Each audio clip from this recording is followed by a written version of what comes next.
14h-16h, Brigitte Lahaie, Sud Radio. Bonjour à tous, nous sommes ensemble durant ces 2 heures sur Sud Radio et c'est un spectacle qui a lieu demain soir à Paris qui m'a donné envie de faire cette émission. C'est un spectacle qui évoque la femme jouissante. Alors ça part de la mégère, un nom qu'on donne souvent aux femmes frustrées, jusqu'à la sexy lady. Et donc on va évoquer la sexualité féminine qui est en effet complexe et c'est en compagnie de Christian Jamin qui est avec nous et qui est gynécologue. Alors Christian pourra nous parler de la notion physiologique de la femme, nous expliquer par exemple pourquoi les femmes connaissent des douleurs lors de rapports sexuels alors que c'est censé quand même donner du plaisir. Et puis, dans la deuxième heure, on recevra Julie Duchemin qui fait ce spectacle et qui nous expliquera son travail et comment elle aide les femmes à sortir de leur impuissance pour se sentir puissantes. C'est une expression qu'elle utilise et que je trouve assez jolie. Et bien sûr, on va évoquer les différentes manières qu'ont les femmes pour accéder à la jouissance, parce qu'il faut que chaque femme trouve sa manière de s'approprier son corps et donc sa jouissance, parce que ça passe, rappelons-le, par le corps, mais peut-être aussi par le cerveau. Et je crois que c'est Christian Jamin qui aime bien nous reparler de cet organe du plaisir qui se trouve dans la tête. Et c'est bien sûr vos témoignages qui vont guider cette émission durant ces 2 heures. Donc n'hésitez pas à nous rejoindre, 0826 300 300. Que vous ayez des facilités ou des difficultés à jouir, eh bien c'est vous, comme vous le savez, qui faites aussi cette émission. Christian Jamin, bonjour. Bonjour. Alors, écoutez, d'habitude, je viens avec l'ambition d'expliquer les choses, et maintenant, je viens avec l'ambition de les écouter. Parce que... Non, vous êtes là aussi pour expliquer. D'abord, vous le connaissez bien, enfin, en tout cas, vous le voyez tous les jours, cet organe génital féminin. Oui, mais c'est pas là que ça se passe, c'est ça le problème. C'est bien ce que je disais. J'ai pas de vision dans la tête. Oui, c'est vrai que on dit toujours que la sexualité c'est aussi dans le cerveau. C'est vrai pour les hommes, mais c'est certainement encore plus vrai pour les femmes. Indiscutablement sur la jouissance classique. Mais cet organe dont vous parliez, l'organe génital féminin, il est aussi l'objet de multiples douleurs, de multiples fantasmes, et donc là, on est dans l'organique, si je puis dire. Donc, effectivement, la jouissance féminine, c'est un organe qui fonctionne et un cerveau qui suit, ou l'inverse. Oui, c'est compliqué. On va le voir durant ces 2 heures d'ailleurs avec les témoignages. Est-ce que, puisque vous êtes également endocrinologue, est-ce que notre fluctuation hormonale joue aussi sur le plaisir? Par exemple, il y a des théories qui disent que lorsqu'une femme est en ovulation et qu'elle a envie d'être enceinte, son désir est complètement multiplié. Quel est votre avis sur cette question, même si je sais que c'est aujourd'hui encore très compliqué parce qu'on n'a pas d'enquête sérieuses qui permettent d'affirmer les choses.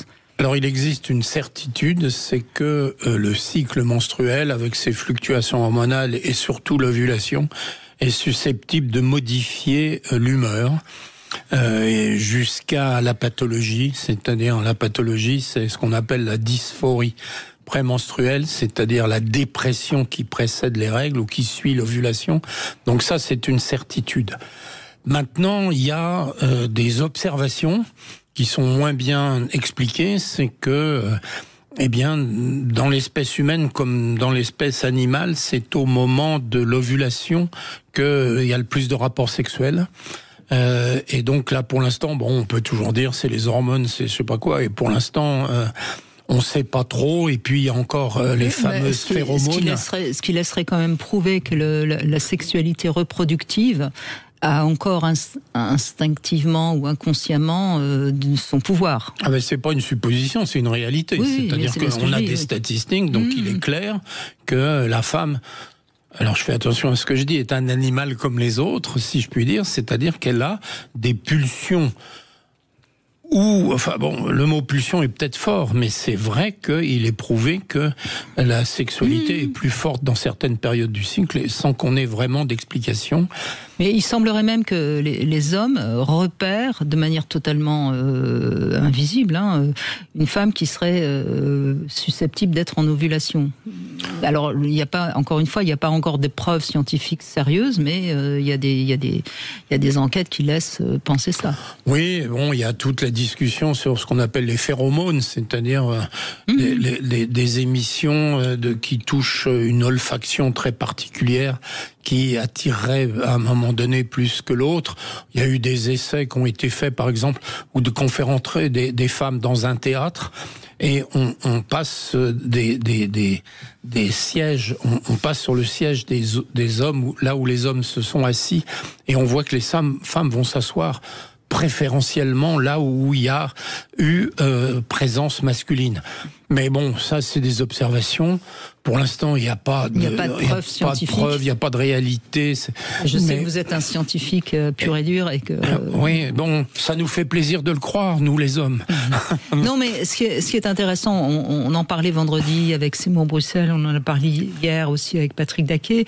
Ce sont des personnes qui travaillent aussi sur tout ce qui est quantique, c'est-à-dire sur les vibrations qu'on dégage, comme dégage un arbre, comme dégage... Et ça, c'est de l'ordre du très subtil, et peut-être qu'il y a déjà des choses comme ça qui se transmettent sans qu'on s'en rende compte. Oui, alors on peut faire des statistiques, c'est-à-dire on peut voir il se passe plus de choses à tel moment ou à tel autre. Mais après, dans l'état de la science actuellement, on est plus dans les extrapolations, dans les hypothèses que dans la preuve. Donc oui, il nous fait plaisir de croire que les femmes sont plus excitées pour avoir des rapports sexuels au moment où elles sont fertiles, mais pour l'instant on n'a pas la moindre idée de ce qui les pousse à ça. Et puis en plus, quand on sait que beaucoup de femmes sont sous contraception, de toute façon, ça inhiberait cette hypothèse. Oui, et puis on n'a jamais démontré que la contraception modifiait réellement la sexualité. Donc beaucoup d'observations, très peu de preuves. Et encore une fois, les seules preuves qu'on ait, c'est des fluctuations. Moi, j'ai beaucoup travaillé sur ce sujet, sur les fluctuations hormonales et l'explication de ce que ça change dans le cerveau. Là, oui, on a avancé. Mais on est encore au stade d'hypothèse et d'essayer de faire des corrélations entre la vie et de ce qu'on observe sans vraiment très comprendre tout. Alors avant de donner la parole à celles qui nous écoutent et à ceux qui nous écoutent, puisque je crois que c'est un homme qui va commencer à témoigner, et pourquoi pas, juste une dernière question. On sait que beaucoup de femmes ont des douleurs durant les rapports. Là encore, est-ce que c'est dû à un problème physiologique ? Est-ce que c'est dû à une sorte de blocage au niveau du cerveau ? Qu'est-ce que vous avez à nous en dire ? Alors j'ai beaucoup de choses à dire là-dessus. C'est-à-dire que les douleurs, ça peut être organique. C'est-à-dire on peut avoir des malformations au niveau de la vulve, au niveau du vagin, on peut avoir une endométriose, on peut avoir 1000 choses qui donnent des douleurs. Et puis, il y a les douleurs psychologiques, c'est-à-dire qu'on appelle la dyspareunie. Cette dyspareunie, on sait qu'elle dépend beaucoup de l'éducation. Et donc, dans les éducations très strictes, où on explique que les rapports sexuels, c'est vilain, c'est pas bien, c'est qu'il faut faire ça uniquement pour faire des enfants, on a énormément de cas de dyspareunie, c'est-à-dire de douleurs à la pénétration qui relèvent purement de la psychologie. Alors, quelles sont les explications des rapports entre ce qui se passe dans le cerveau, l'éducation et le vagin? Il y a encore beaucoup d'hypothèses, mais ça existe. C'est-à-dire qu'il y a des cultures actuellement en France qui se développent, qui sont l'éducation ou le rapport sexuel. Ça a été d'abord dans la nuit des temps, c'est-à-dire que toutes les religions, au départ, disaient que le rapport sexuel ne devait avoir lieu que pour faire des enfants. Donc, il y avait une punition céleste potentielle chez les femmes qui avaient des rapports uniquement pour le plaisir. Des salopes, quoi. En quelque sorte, mais c'est moi qui l'ai dit. C'est vous qui l'avez dit. Je tiens trop à mon métier et à mes clientes, si je puis dire. Donc, oui. Et donc en France maintenant ça réapparaît, hein, c'est-à-dire que après la période de libération où le bonheur, le plaisir, le désir, il y a un retour à ça, et on voit tous les jours que l'importation culturelle de certaines culture, justement, modifie fondamentalement et puis la vie sexuelle. Il y a aussi ce féminisme outrancier qui est contre la pénétration, qui est contre, etc., et qui aussi va pas aider les femmes à s'épanouir, à s'ouvrir. Mais on voit beaucoup aujourd'hui de ces dyspareunies qui fait que c'est tout à fait compréhensible. C'est-à-dire que quand on vous a expliqué toute votre enfance que cet endroit-là est sacré et que le jour où il faut l'ouvrir, si je puis dire, c'est compliqué. Et donc ça, on le vit tous les jours. Et donc on avait eu l'impression que cette dyspareunie orificielle liée au psychisme avait disparu et il est en train de réapparaître. Bon, on va essayer justement d'aider toutes les femmes à avoir un meilleur accès à leur jouissance. C'est notre but. C'est pas mal. Il faudra au moins 2 heures, mais c'est intéressant. On peut revenir la semaine prochaine en 2e séance. Sans problème. Allez, on fait une petite pause. On se retrouve dans un instant. Sud Radio. Sud Radio. Parlons vrai. Parlons vrai. Sud Radio. Parlons vrai. Les Chevaliers du Fiel sur Sud Radio. 14h-16h, Brigitte Lahaie, Sud Radio. Nous sommes aujourd'hui avec Christian Jamin, gynécologue endocrinologue. Et justement, profitez-en si vous avez des douleurs lors d'un rapport sexuel et que vous voulez mieux comprendre si c'est physique ou psychologique, parce que c'est vrai que les deux cas existent. Eh bien, vous pouvez nous appeler au 0826 300 300. On commence avec Patrick qui est avec nous. Merci de prendre la parole. Patrick, bonjour. Bonjour Brigitte et bonjour Christian, pardon. Oui, alors moi je prends la parole en tant qu'homme, donc ça peut paraître décalé par rapport au sujet, bien qu'il soit essentiel, parce que je pense qu'on est passé d'une période où, une période dans l'histoire, comme vous avez repris un peu d'ailleurs, où le plaisir féminin n'existait pas, c'était le plaisir des hommes avant tout. Après, ça ne veut pas dire que le plaisir féminin n'existait pas, hein. Non, mais dans la prise en compte, on va dire, en général. Et on est passé une période des années 70 où, ça y est, ça s'affirmait un peu plus fort, et on dit, en plus, on veut se faire jouir. Mais la transformation de ça, c'était souvent, mais moi, je vais être quelque part l'étalon qui va réussir à la faire jouir. Donc, il y avait un côté encore masculin d'en tirer une gratification. Et je pense que par rapport au plaisir féminin, on doit, à mon avis, la bonne place, c'est vraiment d'être un partenaire. Et un terme partenaire sexuel, là, il prend toute sa place. C'est-à-dire qu'on doit être capable d'accueillir les femmes telles qu'elles sont, telles qu'elles expriment, et d'accompagner le mouvement. Enfin, moi, je crois beaucoup à la libération des femmes, et je pense qu'elles doivent d'abord trouver elles-mêmes leur propre chemin. Et plus on leur laisse la place, je pense, de s'exprimer sans jugement, sans autre chose, plus elles vont être à l'aise et quelque part découvrir ce qui leur fait vraiment plaisir. Mais je pense que c'est d'abord... On pourrait dire, Patrick, que vous êtes un homme féministe. Oui, dessus 100%, parce que je pense que... Oui, mais c'est très féministe, parce que c'est en effet laisser la femme être ce qu'elle peut être, et puis c'est déjà pas mal. Oui, mais la femme, quand on la voit au moment d'avoir un rapport avec elle, elle a un passé et une éducation. C'est-à-dire que oui, je suis totalement de votre avis, c'est à nous à laisser s'exprimer leur capacité ou leur volonté de bonheur. Mais quand on vous a expliqué toute votre enfance que c'est un péché et que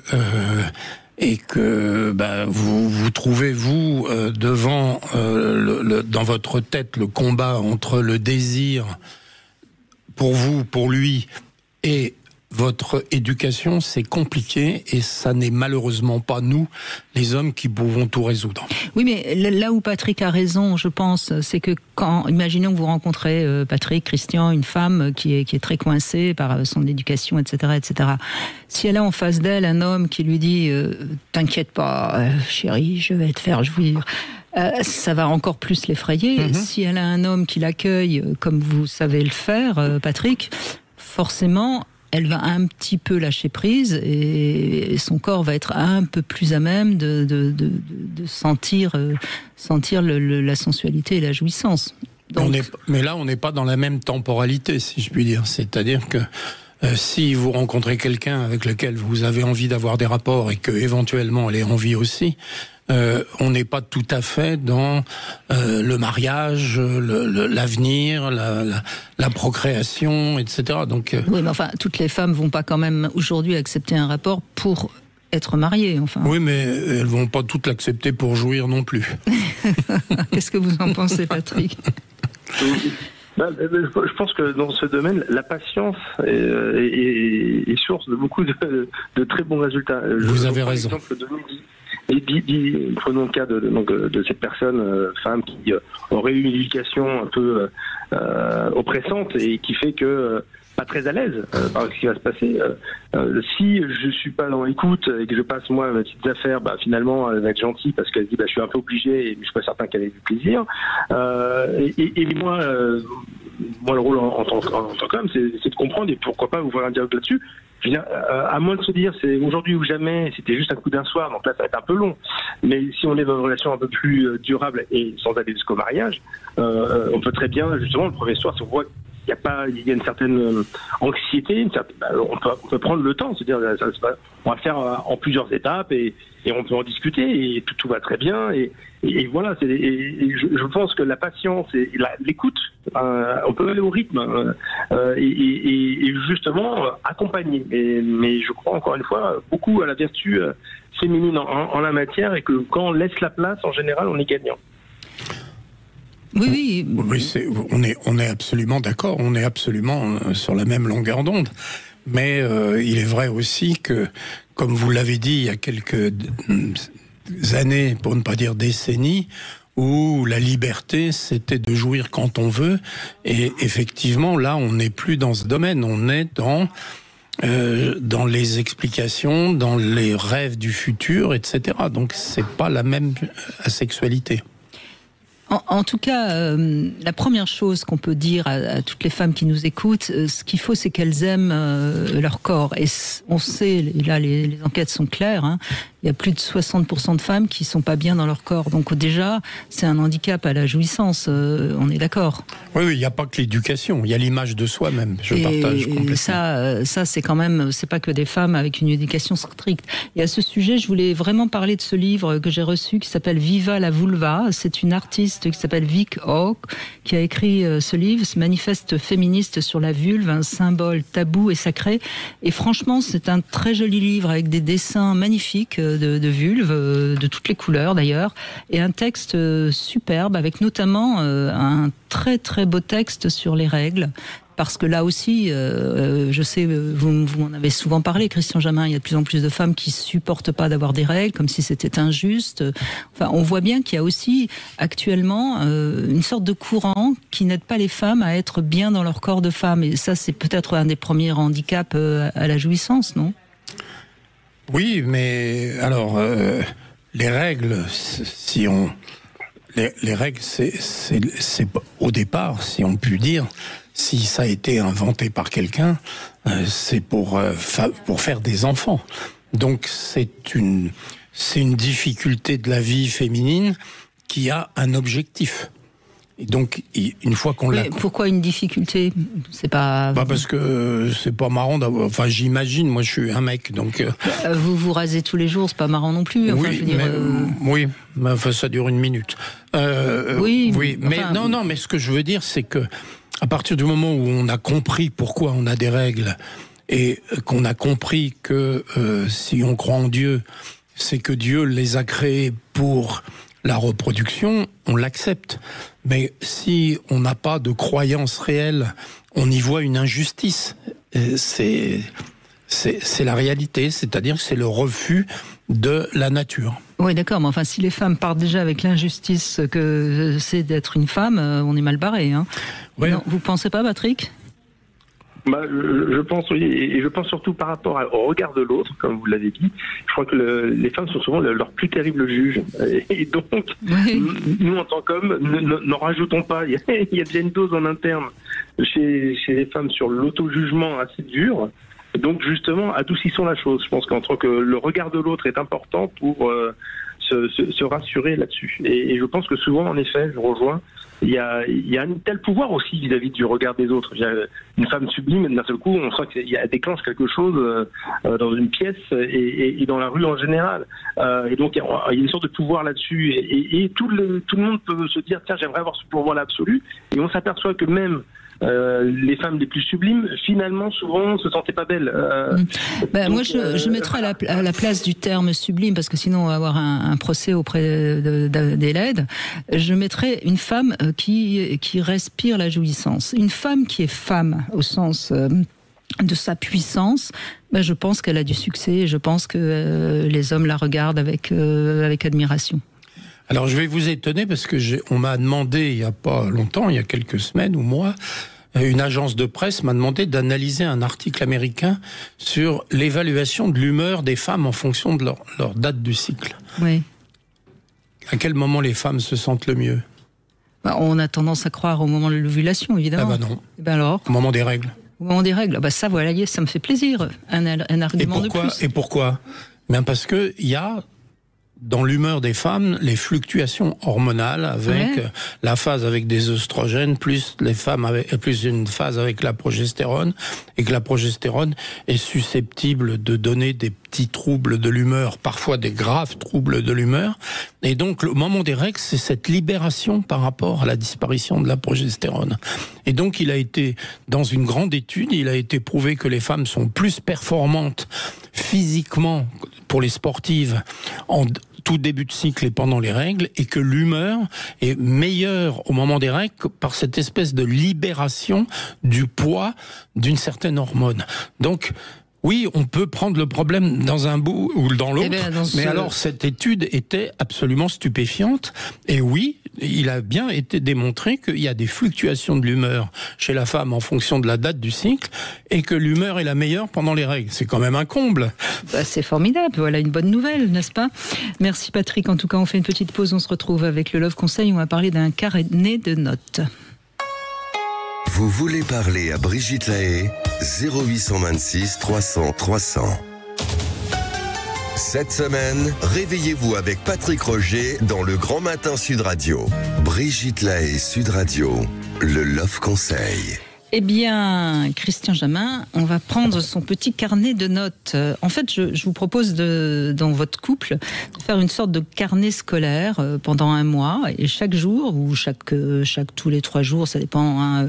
Vous allez donner une note sur 10 concernant la sexualité, l'amour, la tendresse et la communication. C'est ces 4 points essentiels, parce que si les 4 points fonctionnent très très bien dans un couple, le couple, il est au beau fixe, mais c'est rare qu'un couple soit tout le temps au beau fixe. Et alors ces 4 points qui sont donc essentiels, rien ne vous empêche d'en inventer un 5e si vous voulez, bien sûr. Et donc vous marquez chaque jour, ou tous les 3 jours, ou une fois par semaine, mais il faut le faire au moins tous les 3 jours pour que ce soit intéressant. Marquez également l'événement qui vous semble important, que ce soit en positif ou en négatif, par rapport à un de ces 4 points. Et puis, vous allez noter. Donc, comme ça, vous aurez vraiment un carnet de notes.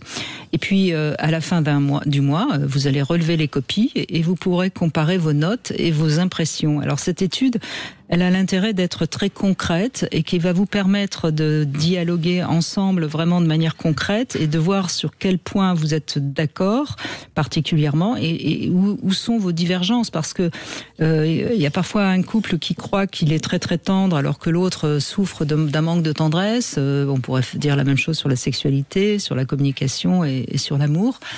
Voilà, donc c'était un petit bilan du couple que je vous propose de manière un peu ludique, bien sûr. N'allez pas en profiter pour faire toutes les critiques que vous avez à faire sur votre partenaire. On le remplit tout seul ou on le remplit à 2 ? Non, chacun de son côté. Chacun de son côté, sans regarder dans la copie de la copine. Non. On ne copie pas. Où est-ce que vous avez appris à copier ? À l'école. Bravo. Karine est avec nous. Bonjour Karine, merci d'être avec nous. Oui, bonjour Brigitte, bonjour Christian. Bonjour. Alors moi, je reviens sur ce qu'avait dit le monsieur tout à l'heure en parlant de la féminité. Oui. Je pense que c'est un critère essentiel d'être présentable, d'être plutôt féminine, de s'arranger. Nous les femmes, on a un petit peu pas ce devoir-là, mais on a un peu cette image-là de la femme bien maquillée, les ongles faits, petits talons, etc. C'est vrai que c'est un cliché, mais bon, je trouve qu'il n'est pas mauvais, puisque ce côté féminin nous donne, Alors, c'est intéressant ce que vous dites, parce que dans la nouvelle génération, il y a vraiment une lutte entre celles qui sont d'accord avec vous, qui considèrent que c'est chouette parce que ça nous donne le sentiment d'être féminine, d'être regardée, hein, d'être donc peut-être même désirée. Et puis il y a toute cette catégorie de femmes actuelles qui considèrent que non, se maquiller, ce serait déjà être l'esclave du patriarcat et que sais-je encore. Mais oui, non mais attendez, c'est une réalité. Bon, quand on parle de sexualité et tout, je sais pas, moi en tant que femme, je regarde une femme maquillée très bien arrangée et une femme qui pas maquillée, s'habille plutôt sportswear ou je sais pas comment vous appelez, large là. Avec les baskets et tout. Unisexe, ça s'appelle unisexe, Karine. Comment ? Ça s'appelle unisexe. Ouais, voilà. C'est pas du tout attirant. Hein. Oui, mais ce qui est intéressant, c'est que dans ce que vous dites, c'est que il y a deux aspects. Il y a premièrement le plaisir d'être devenu ce qu'on a fabriqué, c'est-à-dire je me sens belle parce que j'ai fait ce qu'il fallait. Et puis l'autre, c'est l'action. C'est-à-dire, c'est parce que j'ai envie d'être belle. Et donc, ce n'est pas de la même génération, monsieur. Moi, j'ai 56 ans. Moi, j'ai une maman qui s'est toujours très bien arrangée. Oui. Donc, je reste sur une image. J'ai été élevée comme ça, de voir ma mère toujours très élégante. Mais ce que vous dit Christian, Karine, ce que vous dit Christian, c'est que cette envie d'être de cette manière-là et de se préparer à être belle, c'est quelque chose de positif. C'est un moteur. C'est ça que je voulais dire. Je suis d'accord, mais moi je l'ai adopté ce système. Tant mieux. Pourtant, je suis à la maison. Tous les jours je m'arrange, tous les jours je m'habille. Et là, je suis en maladie parce que j'ai un petit souci. Mais tous les jours je m'arrange, je m'habille comme si je sortais. Hein. Parce que je veux pas que mon mari me voie quand il rentre. En pyjama ou en survêtement avec des chaussons, pas maquillés, pas coiffés. Franchement, c'est pas. Je veux dire, il est où comment on appelle ça le rapport de séduction. Exactement. Il rentre, il me voit habillé, machin, ça donne pas très envie, quoi. Vous voyez. Donc il y a quand même ce petit jeu entre nous d'être quand même attirante, de faire pas des efforts, mais. Mais Karine, on dit la même chose. Karine, vous faites un effort, mais vous le faites d'abord pour vous. Et c'est ça qui et si vous voulez, ce qu'il faut comprendre, parce que c'est quelque chose qu'on a un peu tendance à oublier aujourd'hui dans notre société où on reste affalé dans le canapé. On fait des efforts quand on va faire un peu de sport pour se sentir mieux. On fait un effort. D'abord pour nous. Et on le fait d'abord pour nous, et ça nous fait du bien. Ça fait du bien au cerveau, ça fait du bien au système immunitaire, ça fait du bien dans la relation à l'autre. Donc voilà, il faut pas avoir peur de ce mot effort. Enfin, on est dans une société où on a l'impression que dire que c'est un travail ou que c'est un effort, c'est déjà un gros mot. Et si on a fait un effort, c'est que psychologiquement, on se sent plus belle, on a fait ce qu'il fallait. Et donc c'est ce que je veux dire, c'est qu'il y a deux choses qui comptent. Il y a ce que en soi on a envie d'être, et c'est ce que vous avez bien expliqué. Et puis il y a aussi effectivement le résultat.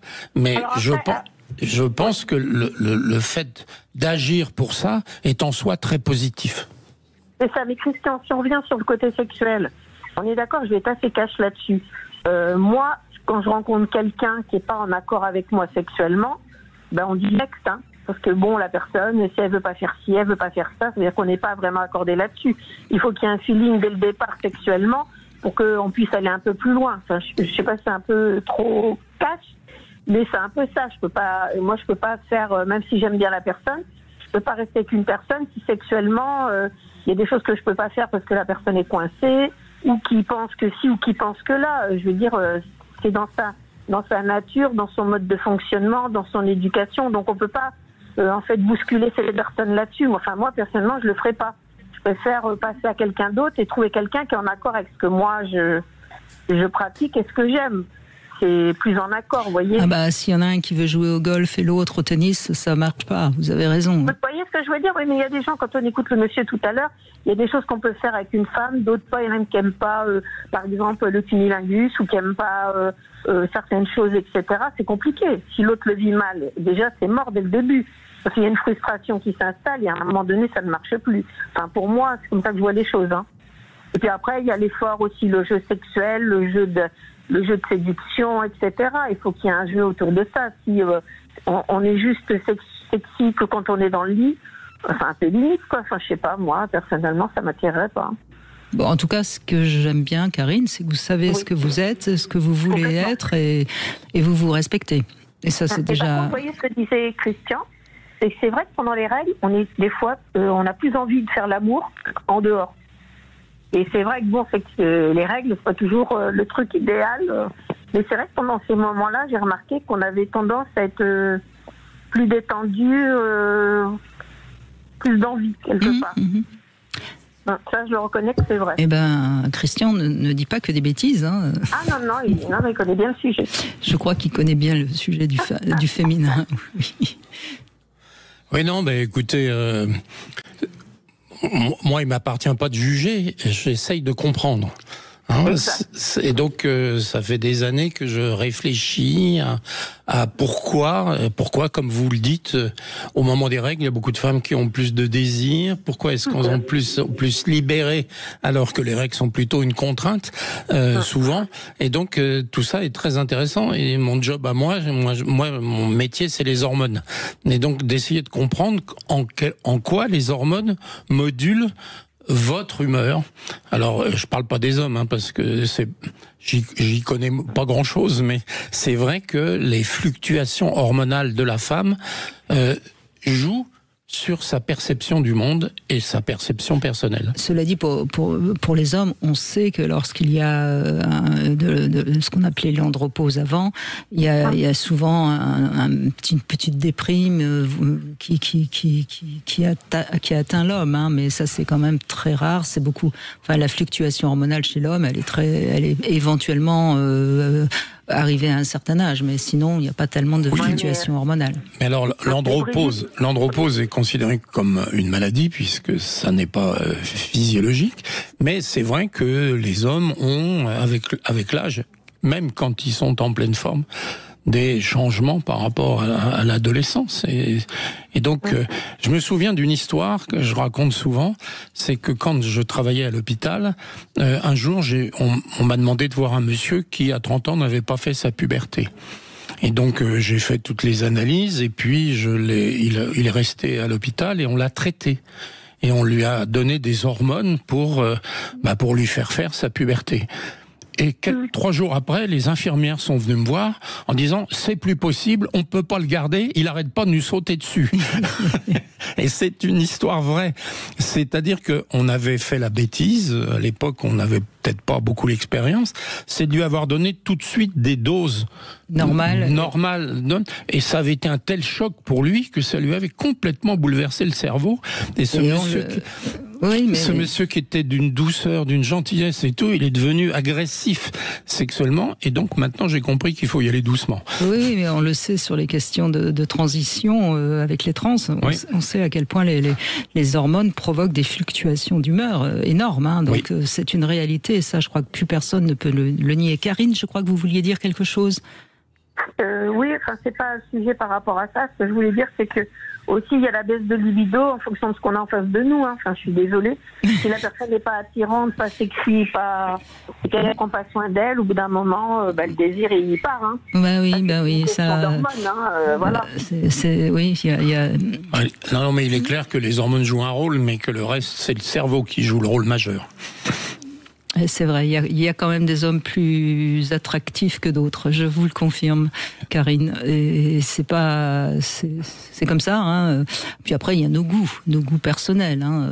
Et heureusement, on n'a pas toujours les mêmes goûts, ce qui permet de ne pas se disputer entre copines quand on n'a pas tout à fait les mêmes goûts. Merci en tout cas, Karine. Merci beaucoup de votre témoignage et continuez à prendre soin de vous. C'est une très très bonne manière d'être en vie. On fait une petite pause, on se retrouve dans un instant. 14h-16h, Brigitte Lahaie, Sud Radio. 16h, Brigitte Lahaie, Sud Radio. On continue avec Christian Jamin à mieux comprendre les femmes de manière à les aider à accéder à la jouissance. Nous avons Méline qui est avec nous. Bonjour. Oui, bonjour Brigitte, bonjour Christian. Bonjour.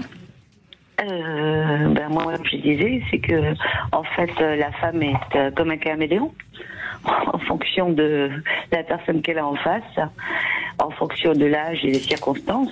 Soit elle va s'apprêter, soit elle va se négliger. Vous croyez que c'est toujours face à l'homme qui est en face de nous qu'on va réagir? Vous croyez pas qu'on a notre propre humeur quand même? Oui, bien sûr, effectivement, je suis complètement d'accord, on a notre propre humeur, mais quand là je parle justement si on est dans une recherche ou en fonction même des personnes qu'on a en face, pas forcément des partenaires éventuels. Remarquez, je pense à une anecdote et là qui vous donne totalement raison. On voit par exemple dans certains films la femme qui se prépare pour un rendez-vous et combien de temps elle va mettre devant sa garde-robe avant de savoir comment elle va s'habiller. L'homme, je crois pas qu'il perde tout ce temps-là pour s'habiller avant un rendez-vous, non? Mais ça, je suis complètement d'accord avec vous. Est-ce que je mets ça? Mais non, ça c'est trop sexy. Ça voudrait dire que je suis prête dès le premier soir. Ça, non, ça c'est trop coincé. Ça fait femme coincée. Oui, c'est vrai. Quelle est la femme qui n'a pas perdu une demi-heure à savoir comment elle allait s'habiller pour un rendez-vous qui pour elle était essentiel? C'est ça. Et vous les hommes, ça vous arrive, Christian Jamin, ça ou... Oui, mais... Pas vraiment, je pense pas. Enfin... Je dirais que c'est moins prégnant que pour vous. Je crois. Hein. Ouais. Le problème, c'est qu'on est aussi dans un monde où les gens s'attachent beaucoup aux apparences. C'est comme vous disiez tout à l'heure. Vous avez des partenaires qui vous inspirent et d'autres, malheureusement, la nature les a pas très bien servis. Et c'est un petit peu difficile d'avoir quelque envie que ce soit ou même quelque désir de plaire à ce genre de personnes. Donc après, c'est aussi une histoire d'état d'âme. Quand j'étais plus jeune, je mettais des décolletés plongeants, j'essayais de mettre en valeur mes attributs, si je puis dire, entre guillemets. Après, j'ai eu un travail où j'étais obligée d'être très soft, donc justement là, c'était vraiment des tenues beaucoup plus sévères pour pas justement avoir de problème parce que j'étais en rapport avec la clientèle. Et là, quand il y avait des hommes et évidemment leurs femmes, il était hors de question que j'ai quelques pouvoirs d'attraction sur l'homme, sinon c'est forcément que je me mettais des poses à dos, et donc ça c'était pas possible. Donc c'est ça en fait, tout dans la vie est comme un jeu et une pièce de théâtre, parce que en fonction de l'environnement, de qui vous avez en face, des circonstances, de votre état d'esprit aussi, bien sûr, les tenues sont complètement différentes. Enfin, à mon avis, évidemment, ça n'engage que moi. Oui, bien sûr. Mais la question que pourrait se poser chaque femme, c'est au fond, est-ce qu'on s'habille d'abord pour soi ou d'abord pour l'image qu'on renvoie? Et suivant l'état, le rapport qu'on a avec sa féminité, on va être plus ou moins dans un besoin de s'habiller pour les autres ou de s'habiller pour soi. J'ai toujours privilégié moi le confort et les tenues qui me plaisaient. J'ai jamais suivi le diktat de la mode. J'ai jamais eu de marque de luxe, etc. Parce que je suis pas comme ça. C'est mon état. Moi, je suis quelqu'un de simple.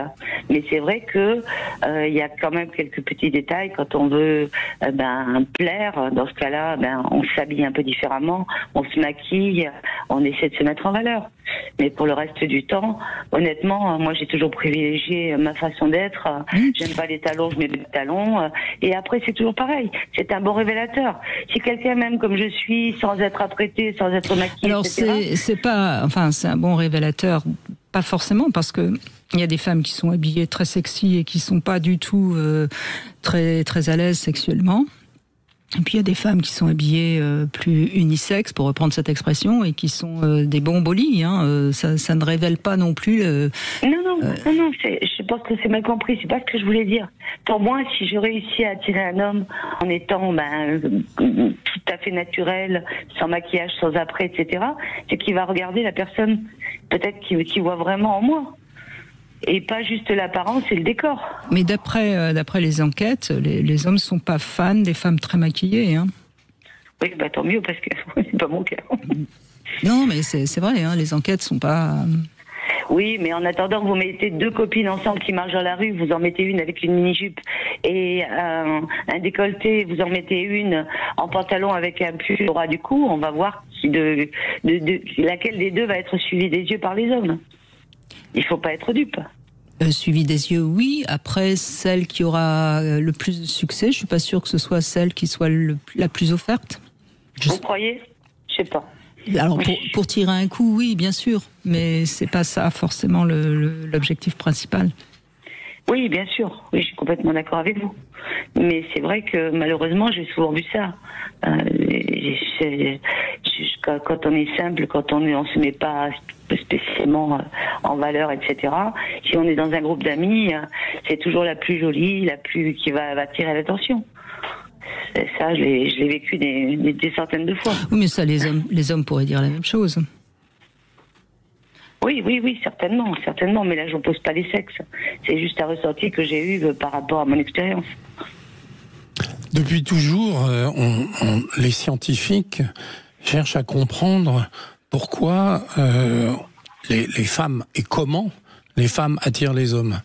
Alors, dans le règne animal, on a à peu près répondu, c'est un truc qui s'appelle les phéromones, c'est-à-dire qu'au moment où la femelle est fertile, qu'elle sécrète des pseudo-odeurs qui sont repérées par l'olfaction, une certaine olfaction des chiens masculins ou des oiseaux masculins, etc. Et donc, on sait que, par exemple, les chiens sont attirés au moment de la menstrue parce que les chiennes libèrent des hormones qui s'appellent les phéromones. Et donc, alors je vais raconter une anecdote que vous connaissez. Mon intérêt de tout ça, c'est de votre faute, Brigitte. J'assume. C'est qu'un jour, vous m'avez demandé d'aller parler dans un théâtre justement de ce sujet. Et donc, on me demande en permanence de traiter ce sujet, quelle est l'influence des hormones sur l'attirance des femmes vis-à-vis des hommes, etc., etc. Et donc, c'était un dimanche de printemps, il faisait beau, et comme on me demande toujours la même chose et que je ne sais toujours pas quoi dire, à un moment donné, j'en ai eu marre. J'ai pris la laisse et j'ai emmené mon chien se promener. Et il a rencontré une chienne en chaleur. Et là, je ne pouvais plus le tenir. Il s'est précipité sur elle. Il lui a mis le nez là où vous pensez. Hein. Et puis, alors là, j'ai eu un éclair.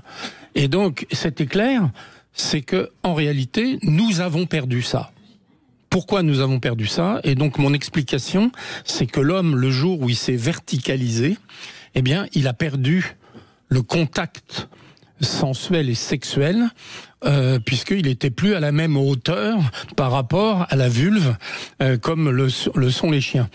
Et donc, et là, eh bien, et ça c'est vrai, c'est prouvé, c'est-à-dire que ce qu'on appelle la vémo-olfaction, c'est-à-dire l'attirance sexuelle olfactive, est devenue complètement archaïque chez l'homme et c'est rétréci et n'existe quasiment plus dans l'espèce humaine aujourd'hui. Au profit de la vue. Et au profit de la vue. C'est-à-dire que je pense que dans la nuit des temps, nous avons transposé notre attirance depuis l'olfaction vers la vue. Sauf que la vue ne correspond pas à l'hypothalamus, c'est-à-dire aux organes de la sexualité. Et donc, ça veut dire que on a construit quelque chose à travers le cerveau qui s'appelle le cortex. Et donc, on a intellectualisé l'attirance et on n'a plus d'attirance automatique comme les animaux, parce qu'on a perdu la vémo-olfaction. Et ce qui est peut-être pas si mal. Hein, et ce qui est peut-être très bien. Parce que sinon, on serait encore plus violé. Et comme vient de le dire notre auditrice, en fait, nous sommes attirés par la vue, nous sommes attirés par les jupes, nous sommes attirés par les décolletés, nous sommes attirés par les films porno. Donc nous avons complètement transposé la carence de désir olfactif par quelque chose de construit et qui a beaucoup de difficultés, c'est qu'il faut passer par le cerveau et que le cerveau est capricieux. Eh bien, si vous avez envie de réagir à cette analyse de Christian Jamin, vous pouvez nous appeler au 0826 300 300. Puis je vous permets de vous donner une petite devinette rien que pour vous. Qu'est-ce qui permet d'être dans l'autosatisfaction? C'est la réponse après les infos. Sud Radio, c'est votre opinion qui compte. J'adore Sud Radio et alors des choses positives à prendre et des informations que l'on n'a pas ailleurs. Sud Radio, parlons vrai. Son espèce, que l'on trouve notamment au Soudan et au Cameroun, est classée en danger critique d'extinction par l'Union internationale pour la conservation de la nature. Voilà pour l'essentiel de l'info. Excellente journée à vous. 14h-16h, Brigitte Lahaie, Sud Radio. Eh bien, nous continuons à évoquer la jouissance féminine. Est-ce que pour ça, il faut être une sexy lady? Christian Jamin est avec nous. Vous êtes gynécologue et endocrinologue, et on sait que les hormones jouent un rôle évidemment dans l'humeur des femmes.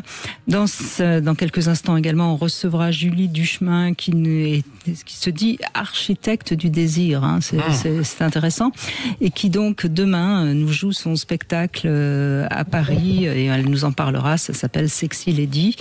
Et puis tout de suite, on va revenir avec vous. Bien sûr, je voulais également vous parler de ce livre, un très joli livre sur la vulve. Ça s'appelle Viva la vulva.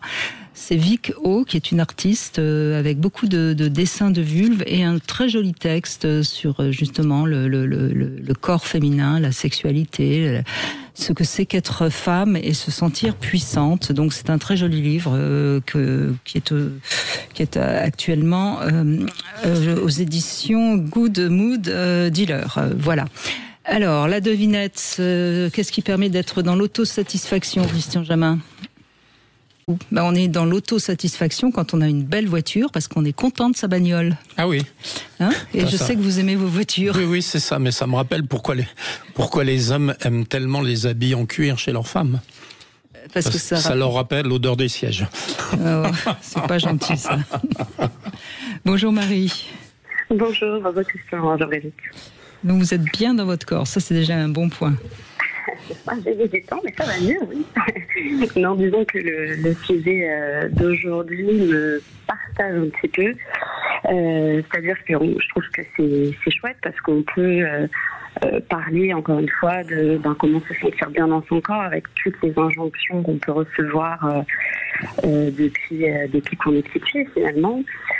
Et puis en même temps, le côté légère, entre guillemets, je me demande finalement ce que ça représente dans l'esprit populaire, parce que c'est vrai que moi, je peux me considérer comme légère quand j'ai envie d'être tranquille, de mettre mon petit jogging, de sortir sans me prendre la tête. Et puis, à côté de ça, parfois, j'ai envie plutôt de faire attention à moi, pour me faire plaisir déjà moi en premier, bien sûr à mon mari, puisque j'ai la chance d'avoir un mari qui me soutient sur cette acceptation de mon corps, qui n'a pas été facile. Et donc voilà, je suis un peu partagée sur injonction et en même temps bienveillance de comment s'accepter, on va dire. Oui, c'est vrai, vous avez raison. Il n'y a pas ces injonctions sur la manière de s'habiller chez les hommes, il ne me semble pas. Hein.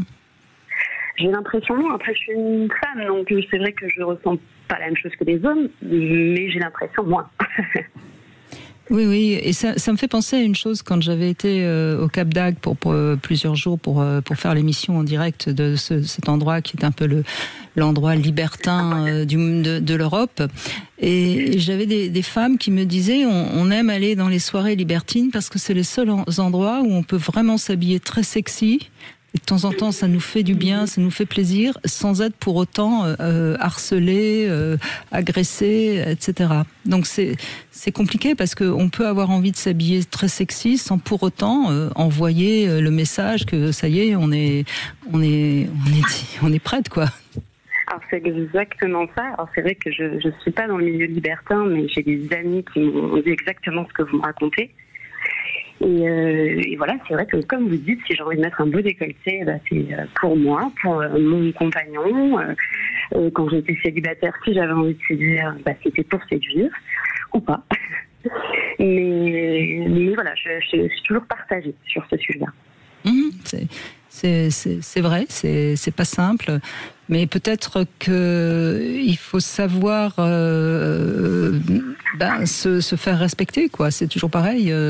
Normalement, les femmes devraient pouvoir continuer à s'habiller comme elles ont envie, ce qui n'est pas tellement le cas hein, dans les transports en commun. Moi, j'entends que les femmes sont obligées de s'habiller de manière très uniforme, quoi.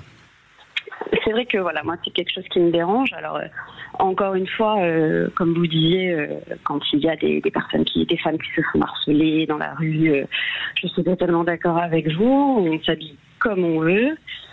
Et puis voilà, le but utopique serait de pouvoir être une mégère, une femme libérée, parce qu'on l'a choisi pour soi. Mais pour y arriver, le chemin est long. Est-ce que, et ça c'est une question que je vous pose, Marie, est-ce que le fait de vous habiller justement un peu sexy déjà, ça éveille votre libido ? Alors c'est vrai que je m'habille pas forcément sexy. Je suis prof déjà, donc ça demande pour moi une certaine tenue. On demande aux élèves de s'habiller convenablement, donc je le fais aussi. On va dire que quand on sort et que j'ai envie de mettre une jupe courte ou autre, à ces moments-là, oui, comme c'est plus rare, ça peut permettre d'éveiller les sensations, que ce soit chez mon compagnon, chez moi, parce qu'il y a ce côté un petit peu exceptionnel, ce côté on sait qu'on s'habille aussi pour l'autre. Oui. Donc oui, totalement. Oui, ça c'est déjà quelque chose d'intéressant, vous voyez, parce que finalement, moi j'aurais envie de dire, aidons aussi déjà les femmes, par exemple, à mettre des sous-vêtements sexy, parce que ça se voit pas, et au moins on peut se faire plaisir. Je suis totalement d'accord avec vous. Alors, tiens, je pose la question, Christian Jamin, vous qui les voyez en sous-vêtements, les femmes, est-ce que dans l'ensemble, elles ont des sous-vêtements sexy ou c'est plutôt petit bateau ? Les deux. Les deux ? Les deux, et qu'est-ce que vous en déduisez ? Pour ne pas dire, franchement, parfois des sous-vêtements négligés, si je puis dire, c'est-à-dire... dépareillés ou propres, je peux pas dire ça. Hein, mais vous mettez pas votre nez dedans. Non, je mets pas mon nez dedans comme mon chien tout à l'heure. Mais non, c'est vrai qu'il y a de tout. C'est-à-dire, il y a des femmes qui sont bien habillées, y compris dans ce qu'on voit pas, et puis d'autres qui sont négligées.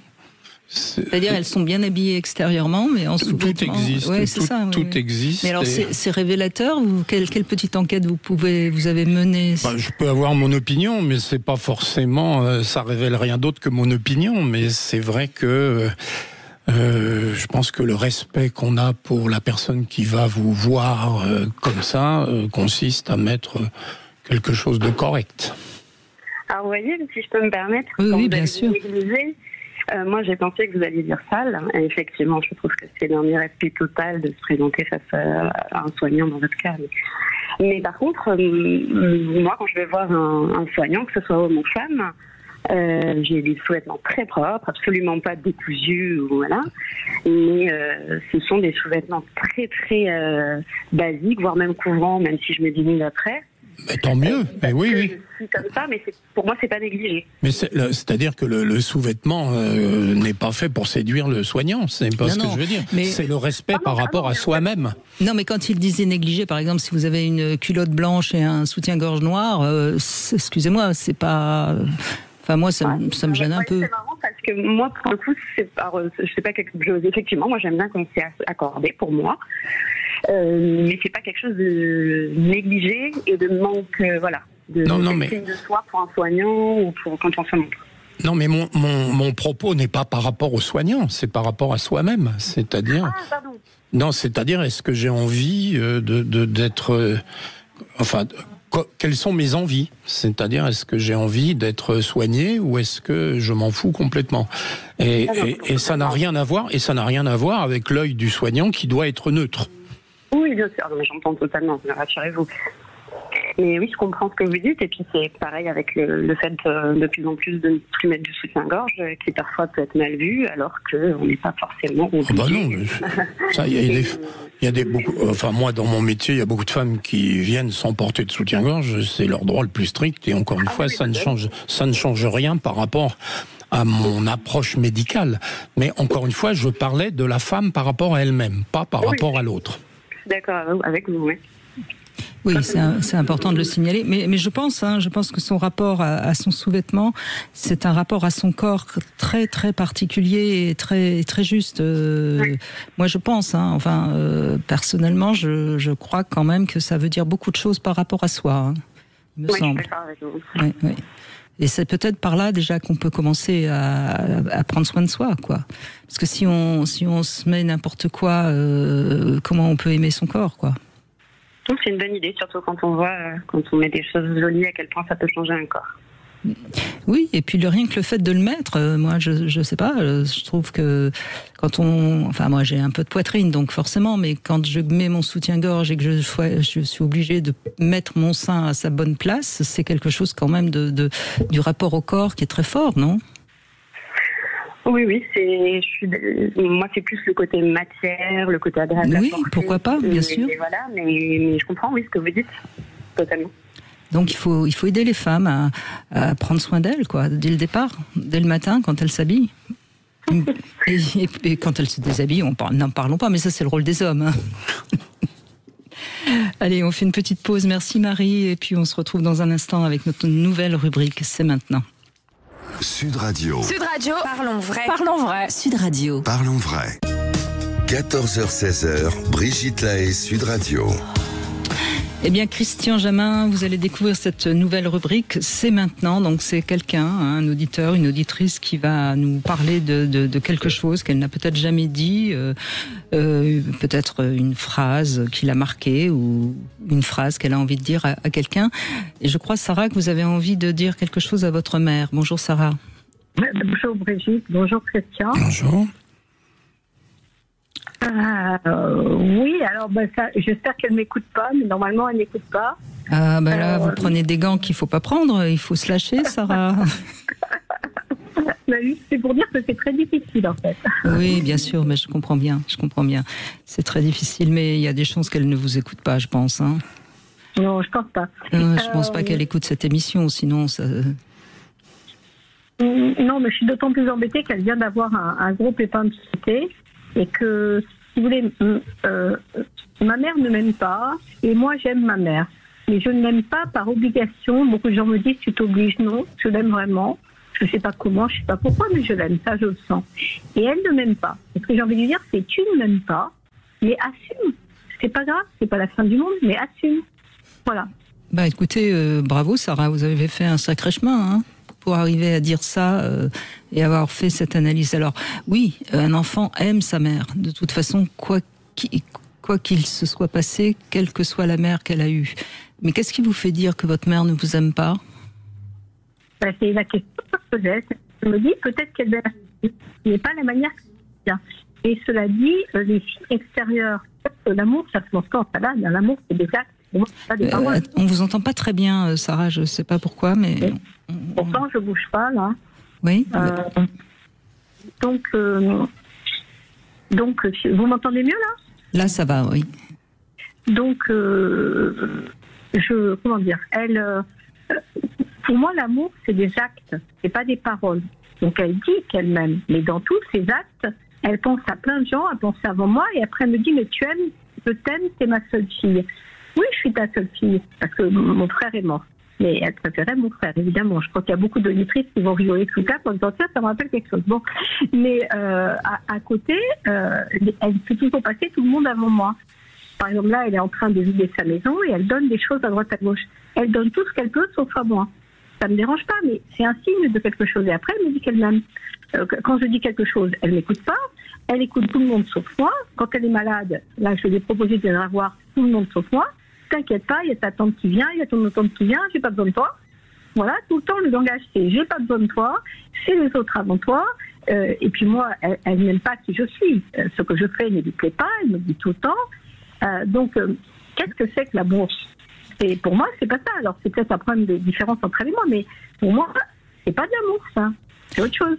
Oui, non, mais ce que vous dites est très intéressant parce qu'on voit bien que là, votre mère, d'une certaine manière, alors est-ce que c'est parce que vous l'avez rappelé vous savez, il y a cette histoire de génération, hein, c'est pareil chez les pères et les fils, hein, voir sa fille qui quelque part s'épanouit et puis prend notre place, c'est parfois insupportable pour certaines mères.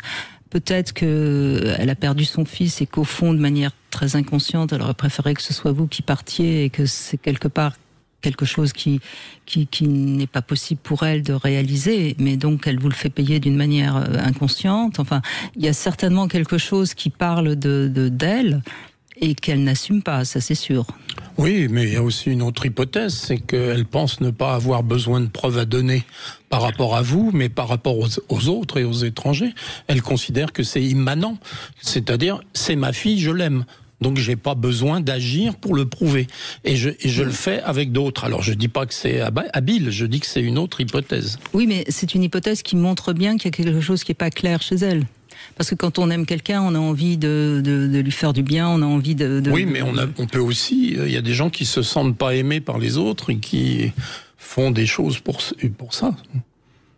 Mais je pense que Christian a raison, parce que ma mère est dans un univers hyper conventionnel. Et donc, la convention, c'est j'aime ma fille. Mais elle va pas se poser la question de ça. Et quelque part, je pense qu'elle a peur. Elle a peur, c'est pour ça que je peux pas lui dire, maman, tu ne m'aimes pas.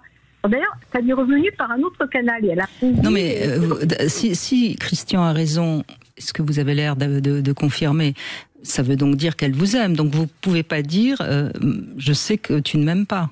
Ben, c'est pour ça que je suis bien embêtée.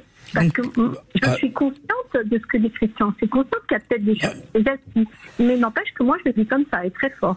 Eh ben, il faut lui dire que vous avez besoin de preuves.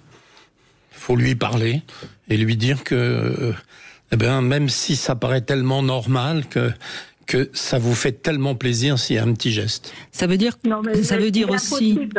C'est impossible de discuter avec ma mère. Ma mère, c'est Hitler. Je rigole pas, ma mère c'est Hitler. On ne peut pas discuter avec elle. Elle a raison, elle a toujours raison. Et si vous avez tort, vous préférez l'article 3. Oui, mais je pense que votre mère est quand même particulièrement rigide. Hein. Mais ce que ça veut dire quand même, Sarah, c'est que vous avez souffert de manque de choses qui sont donc des actes, hein, des paroles, pas des paroles, mais des actes. Et que pour vous, les paroles, ça veut pas dire grand-chose. Donc ça parle aussi de vous. Hein. Vous préférez qu'on vous montre, qu'on vous aime ou qu'on vous apprécie, plutôt que ce qu'on vous le dise, quoi. Ça me semble un peu tout le monde comme ça, vous croyez pas ? Non. Je crois qu'il y a des personnes qui préfèrent les paroles aux actes. Ça dépend de chacun. Mais peut-être que justement, vous n'avez pas eu beaucoup d'actes d'amour, donc vous êtes dans ce besoin-là. Peut-être. En tout cas, ça parle aussi de vous. Oui, mais tous les mois, j'avais mon père. Et mon père m'aimait énormément. Donc, quand je vois la manière dont maman, c'est vrai que papa, il n'y avait aucun doute, quoi. Les actes étaient là. Et voilà. Lui, c'était le contraire. Il ne parlait pas, mais il faisait. Donc, j'avais les deux sous les yeux. Alors, évidemment... Mais vous avez préféré, visiblement, la manière dont votre père vous a montré son amour. Mais peut-être qu'il lui montrait pas son amour à elle, lui. Et on est dans un retour de bâton. En tout cas, Sarah, vous lui avez dit. Alors, je ne sais pas si elle écoute, mais en tout cas, vous l'avez dit et vous pouvez le redire pour conclure. Dites-le. Maman, je sais.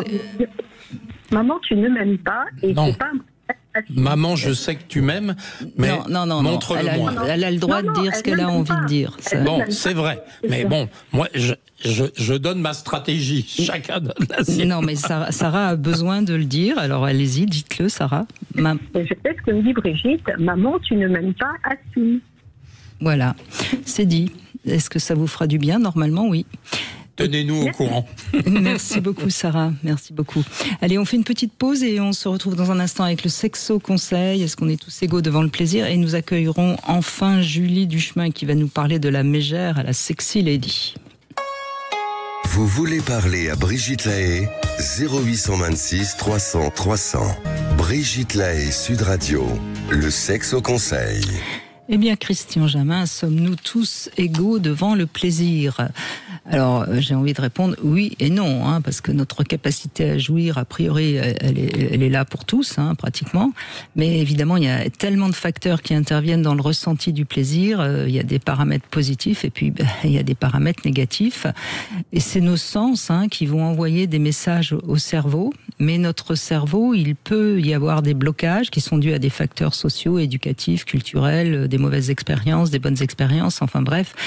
Et il y a surtout la manière dont on a construit notre notion de la sexualité. Alors, tout ça, ça rend évidemment très complexe, mais bonne nouvelle, ces éléments ne sont pas définitivement ancrée. Chaque histoire sexuelle est singulière, mais elle est toujours apte à se modifier. Donc c'est à nous de savoir si on est satisfait de notre capacité à prendre du plaisir. On modifie rien, hein, mais si on n'est pas satisfait, il faut modifier cette cartographie et notre potentiel érotique peut augmenter. Voilà. Donc je crois que la croyance à dépasser, c'est que la jouissance n'est pas difficile à atteindre. Hein. On peut jouir avec un partenaire, même si on n'est pas amoureuse, par exemple, parce que ça, c'est une croyance encore présente chez les femmes. Et une autre croyance aussi, je crois, qui est importante, hein, notamment pour les femmes qui, à un moment donné, arrivent à la ménopause. Il n'est pas forcément normal d'avoir moins de plaisir avec le temps, hein, contrairement à ce que croient certaines femmes. Tout à fait. Mais ça correspond à ce que je disais tout à l'heure, c'est que, en fait, on est passé de la jouissance organique et automatique à la jouissance interprétée par l'éducation, par la vie, par ce qu'on est. Et donc c'est l'influence du cerveau, et comme vous dites, on peut tous agir dessus, plus ou moins facilement. Voilà, il faut simplement en avoir envie déjà. Voilà. Hein.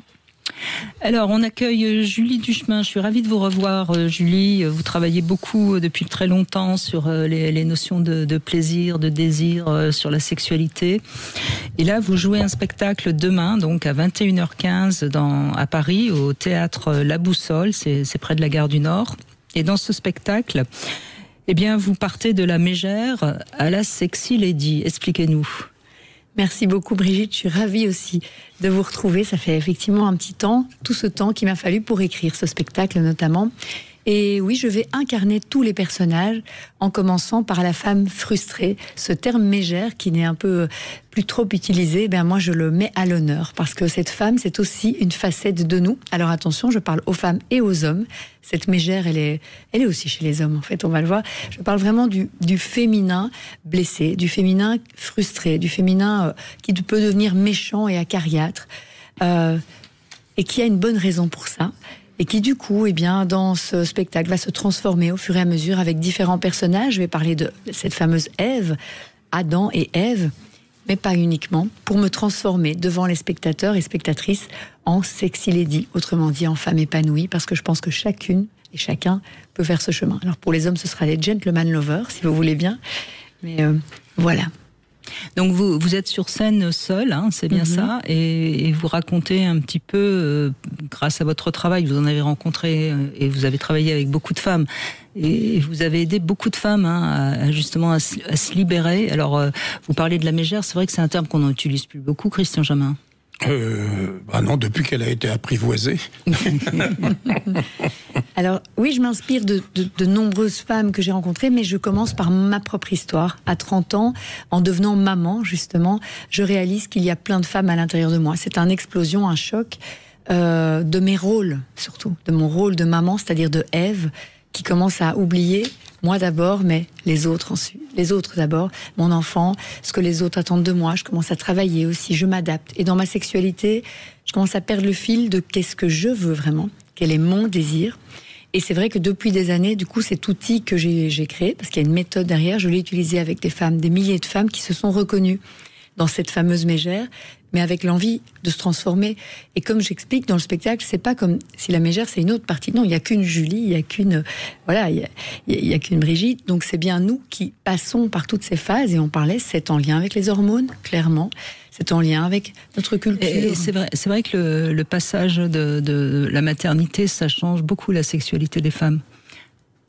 Les femmes c'est ce que les hommes ont parfois du mal à comprendre d'ailleurs, parce qu'eux, bien sûr, ils sont devenus pères aussi, mais ça change pas leur sexualité à ce point-là. La féminité, une fois qu'il y a la grossesse, il y a l'accouchement, il y a le fait d'allaiter, il y a le fait d'avoir son petit être qu'on a quand même créé soi-même. Ça rend les femmes très puissantes, aussi la maternité. Et tout ça, ça transforme la sexualité des femmes. Vous les voyez aussi évoluer, ces femmes qui deviennent mères. Oui, mais je vois évoluer les hommes aussi. Beaucoup moins quand même. C'est-à-dire que quand on passe... Je parle dans leur sexualité. Oui, je parle pas de leur rapport à la vie. Non, mais je parle que quand une femme passe de la maîtresse à la mère, il se passe quand même quelque chose dans le regard de l'homme. Et donc ça, c'est quelque chose sur lequel j'essaye de travailler avec les femmes enceintes que je vois. J'essaye de leur expliquer qu'il faut rester la femme ou la maîtresse de son homme et ne pas être uniquement la mère de ses enfants. Oui, non mais ça, on est d'accord sur le regard. Mais ce que les hommes parfois oublient, c'est qu'une femme qui est devenue mère, elle a découvert son corps différemment et généralement elle n'a plus tout à fait les mêmes désirs sexuels. Vous êtes d'accord avec ça, Julie Duchemin ? Oui, et c'est justement en lien avec ces fameux archétypes qui se jouent à l'intérieur de nous. Et une des scènes du spectacle, c'est « Et si la sexualité était à l'origine de tout le schmilblick ?» Parce que ce premier personnage qui est la femme effectivement libre, audacieuse, indépendante, qu'on a tout été et qu'on peut redevenir chaque jour, eh bien elle est libérée aussi dans sa partie animale, on en parlait justement tout à l'heure, c'est que on a ça aussi en nous, on est a priori aussi d'abord des animaux. Et puis il y a la partie... Des femelles. Et en fait, dans mon schéma, je parle de puissance et de conscience. Cette partie animale, cette partie libre, audacieuse, elle est très puissante, mais pas toujours consciente. Donc, elle tient pas beaucoup compte des autres. Quand on devient femme, mère accomplie, c'est pas forcément mère. Entendez-vous, il y a beaucoup de Ève dans leur travail, beaucoup de Ève par rapport à leur... à ce qu'on attend d'elle, justement. Là, on perd cette puissance, y compris sexuelle. On perd, l'envie, justement, on parlait de l'orgasme, le plaisir. Par contre, on monte en conscience. On s'occupe, comme je dis, d'abord des autres, d'abord de ce qu'il faut faire, je dois faire. Pour moi, c'est la mégère qui est tout le temps dans « il faut, je dois ». Et moi, par exemple, pour jouer ce spectacle, j'ai décidé dans ma vie, ne plus jamais me dire « il faut quoi que ce soit » ou « je dois quoi que ce soit ». C'est un travail que je fais depuis des mois. Je choisis, je décide. Et justement, dans ma sexualité, non au devoir conjugal, non, allez quand même, ça va lui faire plaisir, ou non, même... Enfin voilà, donc j'expérimente tout ça, et c'est un spectacle joyeux. C'est intéressant parce que je me suis penchée récemment justement sur cette question assez philosophique, d'ailleurs, d'où vient le côté sacrificiel des femmes. Eh bien... Vous avez une idée, l'un ou l'autre ? Je vais dire, venez voir le spectacle. Peut-être que c'est un peu ce qu'on leur apprend depuis leur enfance. C'est-à-dire... Oui, mais sur un plan biologique, quand on est enceinte, on est obligé quand même. Notre corps, vous me l'avez d'ailleurs un jour expliqué, notre système immunitaire change. Il y a quelque chose de l'ordre du sacrificiel quand même, au sens symbolique. J'entends, c'est pas un sacrifice que d'être enceinte, c'est pas ce que je veux dire. Oui, mais la femme est quand même la mère. Si je puis dire. C'est-à-dire que le père est quelque chose d'abstrait. La mère est quelque chose de réel. Oui, mais donc... je parlais du fait d'être enceinte. C'est déjà un sacrifice au sens biologique du terme. Enfin, je veux dire, certes, c'est extraordinaire, se sentir puissante, etc. Mais enfin, il faut quand même pendant 9 mois se sacrifier pour ce petit être qui va grandir en nous. Après, la satisfaction de l'avoir. Je pense que ça nous transforme et qu'on a oublié.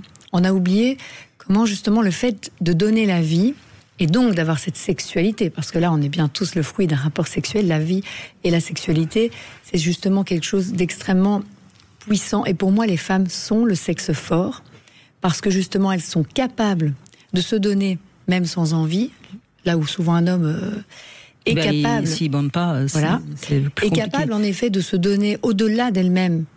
À d'autres êtres, et aussi, mais par contre, là où le thème d'aujourd'hui c'est la jouissance, on est aussi poly et multi-orgasmique. Nous, on n'a aucune limite en termes de jouissance, là où un homme, à un moment donné, en tout cas si on parle de l'éjaculation et de l'orgasme, je dirais un petit peu le plus connu des hommes, ben voilà, je crois que 5 ou 10 fois, alors qu'une femme n'a aucune limite grâce à son clitoris. le seul organe du corps humain dédié uniquement au plaisir. Le pénis sert à 3 choses, le clitoris à une seule, jouir. Et ça, les femmes ne le savent pas. Je commence le spectacle en disant, mais qui nous l'a appris? Qui nous l'a dit? Qui nous a justement inspiré à être et juste oser être femme? J'entendais tout à l'heure une femme qui parlait de la féminité. Ce que moi j'explique, c'est que la féminité, c'est pas des talons, du maquillage ou quoi, c'est juste, regardez votre carte d'identité en ce moment, votre passeport, sexe, femme. C'est ça, être féminine, c'est juste être vous. Christian, qu'est-ce que vous avez envie de dire ou d'ajouter? Vous êtes d'accord, vous n'êtes pas d'accord? Je vous sens perplexe. Oui, je me sens perplexe parce que d'abord, je pense qu'on ne peut pas comparer les hommes et les femmes dans tout ça, parce que c'est la femme qui fait les enfants, c'est la femme qui porte les enfants, et l'homme, je veux dire que c'est une pièce rapportée, et donc il devient père parce qu'il le veut bien, alors que la mère, elle l'est par nature. Et donc, je pense que ça change beaucoup les rapports entre les pères et les enfants, et les mères et les enfants. C'est-à-dire que la mère est incontestablement la mère, et le père est un père par choix. Donc vous êtes d'accord avec Julie, et moi aussi d'ailleurs. Donc la femme est le sexe fort. Dans ce domaine-là, oui.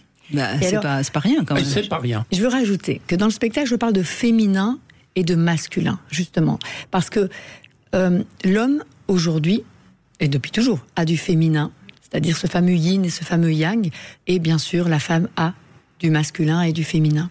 Et là, tout devient beaucoup plus clair. C'est-à-dire que l'homme, du coup, peut-être aujourd'hui dans la société, enfin, c'est une pièce rapportée, c'est un mot un peu fort que vous employez. Par contre, le masculin et le féminin sont indispensables. Il n'y a pas de vie sans le spermatozoïde masculin, mais même sans le masculin. Tout fonctionne avec ce féminin masculin. Et à l'intérieur de nous, les femmes, il y a également ces 2 facettes. Cette fameuse Ève, très féminine du féminin, la maman, c'est le féminin du féminin. Et l'autre, je vais la nommer ici, Lilith, que vous rencontrerez si vous venez, qui est la femme plutôt masculine à l'intérieur de moi, qui est cette puissance, cette jouissance. Lilith, c'est la sexuelle, mais depuis quelques milliers d'années, on l'a un peu oubliée. Oui, qui semble-t-il était d'ailleurs avant Ève, mais Baudin trouverait. C'est ce que je vais raconter. Ah ben pardon, mais je connais bien l'histoire de Lilith, parce que quand on fait de l'astrologie, forcément on la connaît bien, cette fameuse lune noire. C'est toute l'histoire de Sexy Lady. Eh bien, ça donne envie d'y aller en tout cas. Julie Duchemin, vous restez avec nous, on revient justement sur cette capacité qu'ont les femmes à passer de la mégère à la Sexy Lady, c'est ce qu'on leur souhaite à toutes en tout cas, et on se retrouve dans un instant. 14h-16h, Brigitte Lahaie, Sud Radio. Les Chevaliers du Fiel, 17h-18h sur Sud Radio. Yvonne, vous savez, je me fie. Évitez de grignoter. 14h-16h, Brigitte Lahaie, Sud Radio.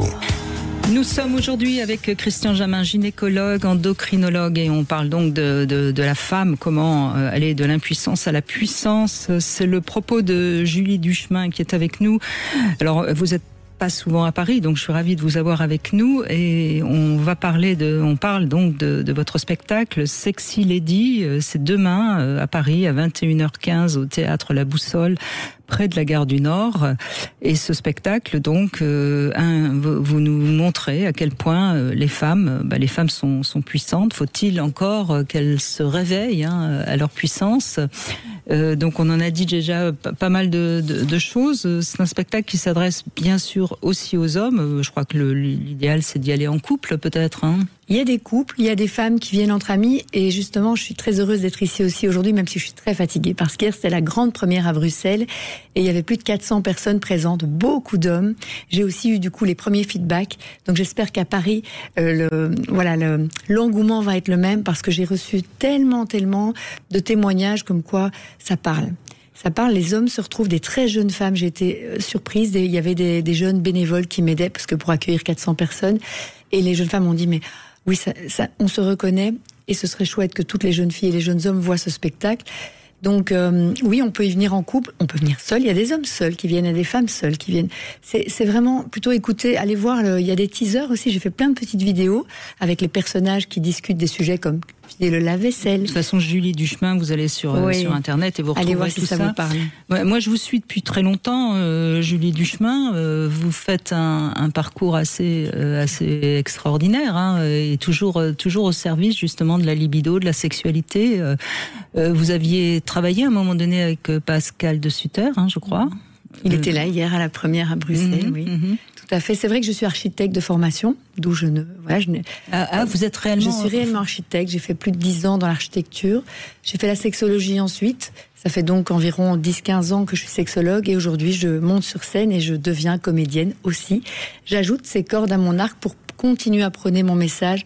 1 million de femmes épanouies. Pour commencer, j'ai voyagé, j'ai enseigné grâce à Pascal et avec Pascal de Sutter à La Réunion, mais aussi en Algérie, partout dans le monde. Et j'ai vu que cet épanouissement, il nous touche toutes et tous, évidemment. Et donc, ma façon à moi d'œuvrer, c'est de transmettre. Et là, je suis très contente de vous annoncer, il y a 1 semaine et demie, j'ai une éditrice qui va éditer ce fameux livre. Alors, est-ce qu'il va s'appeler Sexy Lady ou je ne sais pas encore, mais en tout cas, c'est la méthode. Et c'est ce que j'ai écrit il y a près de 2 ans. Qui est joué en spectacle, mais le livre, lui, partage vraiment, justement, il y a 6 types de mégères, il y a un mantra de l'épanouissement. Donc voilà, mon objectif, et à travers ce spectacle, que je vais aller jouer aussi dans le monde entier, je pars pour 1 an et demi de tournée, en français, peut-être en anglais, là je pars aux États-Unis, le joue en français, mais il y a des chances que ça ouvre des portes, et mon objectif, c'est que d'autres comédiennes, comme les monologues du vagin, puissent le jouer, puissent le transmettre avec des adaptations culturelles, probablement. Oui, parce qu'en fait, c'est toujours la même histoire. On peut, en tant que femme, avoir souffert, avoir subi des abus, avoir souffert d'une famille violente, traumatisante, etc. Mais à un moment donné, si on veut se libérer, il faut se prendre en main, en quelque sorte. C'est-à-dire que on reconnaît bien sûr que des femmes sont victimes, mais si on les plaint dans leur victimisation, on va pas les aider à s'épanouir. C'est ça aussi le propos qui doit vous plaire, j'imagine, Christian Jamin. Oui, mais j'écoute les oreilles grandes ouvertes. Religieusement, c'est le cas de le dire, puisque j'ai écrit aussi les 10 commandements de Julie Duchemin, je l'assume, voilà, qui sont les 10 piliers, les 10 fondamentaux que j'ai compris en 20 ans de vie de femme, parce que je dirais que oui, j'ai été formée à la sexologie universitaire à 2 reprises, enfin j'ai fait 2 types de formations différentes, mais j'ai aussi plusieurs couples, 2 enfants, des expériences, comme vous dites, à la fois traumatiques, à la fois bénéfiques. Et de ça, mais j'en ai fait mon cadeau à l'humanité pour effectivement se sentir et être en fait un modèle, mais pas un modèle. On se dit mais oui évidemment c'est Julie. Non, dans le spectacle je vais me mettre à nu. Alors pas toute nue, c'est un spectacle, je reste habillée, mais d'une certaine façon je vais me montrer telle que je suis. La mégère, vous allez la voir si vous venez demain soir et vous allez voir je suis pas toute seule en fait. Et donc mon objectif, c'est justement que chacune puisse en effet faire ce chemin, commencer le premier pas, parce que si je l'ai fait, vous pouvez le faire aussi. Et plein d'autres femmes sont en train de le faire évidemment, et vous en faites partie, de continuer à aller vers la meilleure version de vous, malgré la société, oui, patriarcale, oui, ça fait des milliers d'années qu'on souffre, mais les hommes souffrent aussi dans cette société. C'est pas comme si c'est plus facile pour la majorité des hommes. Certes, nous, on a d'autres challenges, et comme vous le disiez, la maternité. Mais la maternité, est-ce que c'est un challenge, une difficulté, les règles, la ménopause. Moi, je m'apprête à être préménopausée ou ménopausée bientôt. On m'en parle beaucoup autour de moi. J'ai décidé de voir ça aussi comme, ok, quel est le cadeau? Qu'est-ce que je vais encore découvrir sur la femme en moi? Plutôt, non. Et dans mon couple aussi. J'ai la chance aujourd'hui d'être avec un homme en chemin. Et c'est passionnant, je trouve, de faire ce chemin aussi en couple. Quand on s'appelle Julie Duchemin, c'est normal d'être avec un homme en chemin. Sinon, ça va être difficile s'il n'est pas en chemin. Non, mais c'est vrai. La ménopause, justement, Christian Jamin, on en parle souvent avec vous dans cette émission. Combien de femmes, justement, sont terrorisées avec la ménopause qui arrive? Ça, c'est pareil, c'est des croyances, Oui, vous étiez à un congrès que j'organisais la semaine dernière et vous avez entendu le débat qu'il y a eu sur la ménopause.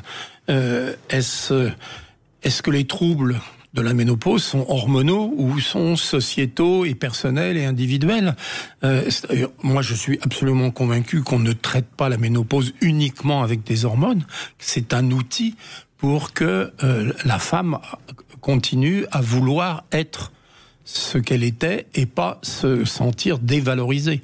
Donc, il y a beaucoup de débats actuellement sur la ménopause. est-elle quelque chose de délétère chez la femme, uniquement pour des raisons hormonales ou aussi pour des raisons psychologiques? Et pour l'instant, je veux dire, c'est l'histoire de la poule et de l'œuf, quoi. Oui. Bon, en gros. Oui.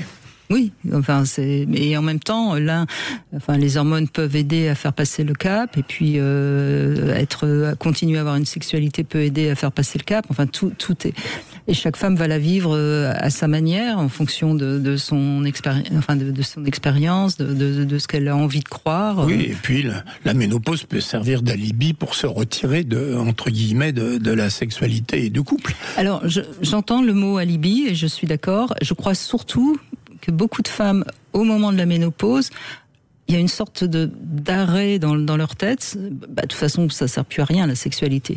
Il y a quand même encore cette grande croyance, parce que finalement, elle faisait pas vraiment l'amour pour elle, quoi. Ça veut dire, il me semble. Puisque ça sert plus à rien à partir du moment. Oui, mais elles le font encore moins quand c'est douloureux. Donc c'est vrai aussi. Ça, c'est normal. En fait, la sexualité devrait toujours être du plaisir. Moi, j'ai créé une nouvelle aussi vision, c'est que la sexualité, ça sert à 5 choses, comme l'alimentation d'ailleurs. La première, c'est effectivement procréer. Et on l'a dit. Et je pense que la plupart des gens aujourd'hui qui nous écoutent ça sert pour l'espèce. Voilà. Et donc c'est une des raisons, une des fonctions de la sexualité, mais la plupart des gens là, c'est pas ça qu'ils cherchent pour peut-être quelques auditeurs. La deuxième, c'est la décharge.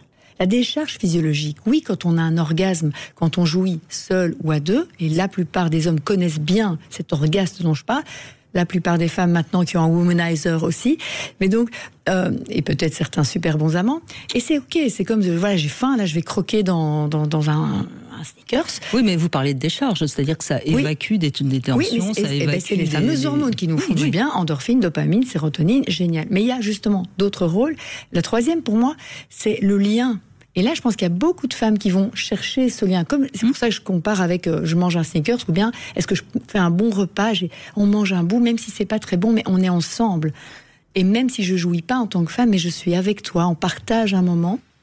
Et ce qui est très intéressant, c'est la quatrième, c'est l'extase, les sensations délicieuses. Quand on aime ça, quand on a découvert, que ce soit au cunnilingus, que ce soit la pénétration, que ce soit toutes les pratiques, ou même un simple baiser dans le cou, on se dit waouh, comme quand j'ai découvert ce super raisin délicieux. C'est bon et ça fait du bien. Et ça, beaucoup de femmes, peut-être d'hommes, ne l'ont pas eu. Donc évidemment, je ne dois plus procréer. Moi, je décharge autrement. J'ai mon sport, mon boulot, mon machin. Le lien, voilà, c'est bon, on mange ensemble, on regarde la télé. Elles n'ont peut-être pas goûté à ces jouissances-là. Et la cinquième, pour moi, elle est spirituelle. Elle est de dire à un moment donné, dans la sexualité, on peut aussi se dire, mais il y a plus toi, il y a plus moi, il y a quelque chose d'encore plus vaste. Ces deux derniers, elles demandent à s'apprendre. C'est pour ça que j'ai créé l'Académie des Arts de l'amour. Est-ce qu'on peut pas en rajouter un sixième? Ah, mais bien sûr, allez-y. C'est le cadeau. C'est-à-dire que quand l'un ou l'autre jouissent, c'est un cadeau qu'ils font aux partenaires et qui solidifie la virilité de l'homme et l'amour de l'un et de l'autre. Donc, je rajouterai un sixième. Merci, je le prends avec joie. Oui, mais dans votre sixième, vous avez raison. C'est parce que on a un homme qui nous a fait jouir ou une femme qui nous a fait jouir qu'on se sent plus femme ou qu'on se sent plus homme. C'est cette sorte d'identité. Et c'est pas par hasard qu'on dit que l'être humain devient adulte à partir du moment où il a démarré sa sexualité. Parce que c'est à partir de ce moment-là où il est plus l'enfant de ses parents, mais qui devient un individu, un homme ou femme. Une femme. Et comme je dis, c'est écrit sexe. Homme, sexe, femme, comme vous dites. Mais quel bonheur d'offrir l'orgasme à l'autre. Quand en soi-même aussi, c'est pour ça, c'est comme le repas. Je t'ai préparé quelque chose de délicieux et quel bonheur de voir que tu apprécies. Mais pas si moi je me sacrifie en disant moi j'aime pas, ou moi j'ai faim, ou moi j'ai trop. C'est important cet équilibre. Ça veut pas dire qu'on jouit en même temps. Ça veut pas dire qu'on jouit à chaque fois. C'est juste que ça reste agréable. Dès qu'il y a une douleur, ça va pas. Dès qu'il y a des pensées qui sont négatives, des culpabilités. D'ailleurs la culpabilité, vous verrez demain au spectacle, qu'est-ce que j'en fais. En tout cas, ça donne envie d'aller vous voir, Julie Duchemin. C'est demain à 21h15 au théâtre La Boussole, près de la gare du Nord. N'hésitez pas, si vous avez si vous êtes sur Paris, d'aller voir Julie Duchemin. Je suis sûre que ça va titiller votre libido. Oui. Et bonne nouvelle, juste il y a d'autres dates, donc c'est vrai que si c'est un petit peu court demain, je viens d'apprendre qu'il y aura le 18 octobre, le 8 novembre, le 11 décembre, donc allez voir sur le Théâtre La Boussole, il y a d'autres dates également. Et si vous êtes sur Paris et que vous voulez venir faire l'émission pendant 2 heures pour aider les femmes à se libérer, vous êtes la bienvenue. Merci beaucoup Christian Jamin. Comme toujours, vous nous avez donné des informations qu'on n'entend nulle part ailleurs et je vous en remercie. Demain, on sera avec Gérard Salama, on parlera justement de la ménopause et tout de suite vous retrouvez Alexandre Delevanne pour C'est votre avenir. Sud Radio, votre avis fait la différence. Vous êtes une super radio, vraiment, vous êtes la radio du moment. Continuez.